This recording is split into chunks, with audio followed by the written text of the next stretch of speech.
جو زوجہ ہیں وہ ایک بظاہر ہمیں تو نہیں علم ایک ایسی خاتون ہے کہ جو شریعت کی پابند نظر آتی ہیں، لیکن جس طریقے سے ایک کمپین چلی، سارا کچھ ہوا، میں ذاتی طور پہ تکلیف میں تھا اور کچھ نہیں، تو وہ لوگ جو کہ اسلام کے حجاب کے اوپر پرچم بلند کرتے ہیں، کم کم ان کے منہ سے یہ باتیں آج بھی ایک محترمہ نے ان کے بارے میں بات کی۔ آپ کا آج کل خاص طور پہ ایک فکرہ بہت مقبول ہو چکا ہے کہ آپ نے ان کو مرشد کہا ہے،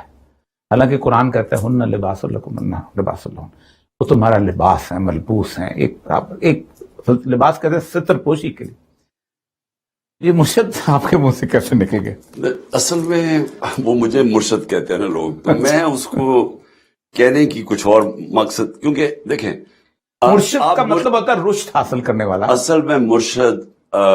آپ کی بیوی نہیں ہو سکتی آپ کے، یا بلکہ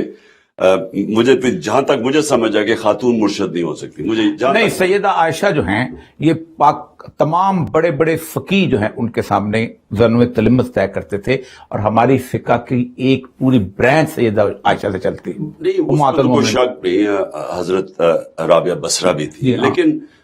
وہ کہنے کا مطلب ہے کہ آپ بیعت نہیں کر سکتے، تو وہ میرا مقصد کچھ اور تھا، وہ میں یہ نہیں کہ اس طرح نہیں کہ مرشد ہے، میں یہ اصل میں کہہ رہا تھا کہ میری زندگی میں کوئی میں ایسا انسان نہیں ملا ابھی تک جس کی ساری زندگی صرف قرآن اور سننا پہ ہے، یعنی وہ جو بھی چیز کرتی ہے نا، وہ جس طرح کہ اللہ اوپر سے دیکھ رہا ہے اور قرآن میں مجھے کہا اس کا حکم کیا ہے اور نبی کی سنت کیا ہے، یعنی وہ ان کی ساری زندگی وہ ہے۔ میں نے کوئی ایسی خاتون نہیں دیکھی کہ 6 مہینے ہو گئے مجھے یہاں، وہ ایک کمرے میں انہوں نے 6 مہینے گزارے، ایک کمرے میں، میں 2 کمروں میں 6 مہینے گزارے، میں سمجھتا ہوں، میں کئی دفعہ اللہ کہتا ہوں اللہ میں نے بڑی قربانی اپنے ملک کے لیے دے رہا ہوں، لیکن وہ ایک کمرے میں، اور ایک کمرے میں نہ کبھی رات کھانا کھایا، نہ کوئی شاپنگ ہے، نہ آج تک انہوں نے کوئی باہر میں ٹرپ جاتا تھا وہ میرے ساتھ، سوائے مکہ مدینہ جانے کہ وہ میرے ساتھ کسی نہ باہر ٹرپ میں انٹرسٹڈ ہے، تو وہ ایک اپنی زندگی گزارتی ہے۔ یہ جو لوگ بولتے ہیں اور جو خاتون بات کرتی ہے، یہ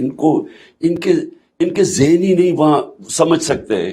کہ جو انسان کا بالکل اللہ کے لیے اپنی زندگی گزارے، ان کے وہ ذہن میں نہیں آ سکے، یہ مٹیریل قسم کے لوگ ہیں۔ میں صرف یہ کہنا چاہتا ہوں کہ میری جتنی یہ 5 سال میں جتنا مشکل میں نے وقت گزارا ہے، 3.5 سال میرے خیال میں گورنمنٹ میں اتنا میرا مشکل ٹائم تھا، کوئی چھٹی نہیں، کوئی کچھ نہیں، یعنی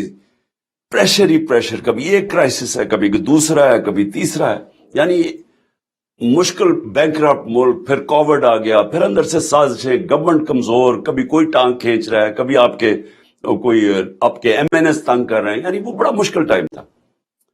میری بیوی نہ ہوتی میں نہ وہ ٹائم گزار سکتا، اور خاص طور پہ جب شروع میں میرے جب گولیاں لگی تھی وہ بڑا مشکل ٹائم تھا، یعنی وہ میری جو نرو افیکٹ ہوگی میرے پاؤں کے اندر، تو وہ عجیب قسم کی تکلیف تھی، یہ گولیوں کی اتنی تکلیف نہیں تھی جو نرو کی تھی، لیکن جو انہوں نے میری جس طرح ہیلپ کیا، میں تو اللہ کا شکر کرتا ہوں کہ ایسی بیوی تو ایک اللہ کی خاص نعمت ہے۔ بالکل ٹھیک ہے۔